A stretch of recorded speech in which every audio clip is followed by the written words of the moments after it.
పప్పు tasty. Okay. मस्त shades ఉన్నాయరా నీలా.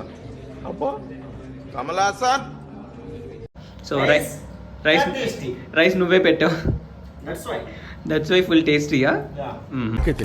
మాకు తెలుసులేరా. మర్చిపోయా మీకు మొదలు నా పెద్ద కుక్కర్ తెలుసా మీకు?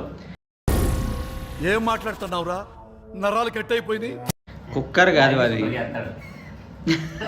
కుక్కరు మ్యాగీ యాడ దొరికిన సంతరా ఇది. యాడ దొరికిన సంతరా ఇదే?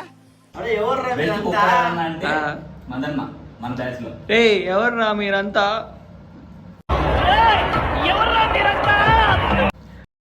హాయ్, నా వీడియో మీకు నచ్చినట్లయితే వీడియో కింద ఉన్న లైక్ బటన్ నొక్కి, అలానే వీడియో కింద ఉన్న కామెంట్ సెక్షన్లో మీకు ఇష్టం వచ్చిన కామెంట్స్ టైప్ చేసి నా ఛానల్ సబ్స్క్రైబ్ చేసుకోగలరు. Please subscribe me.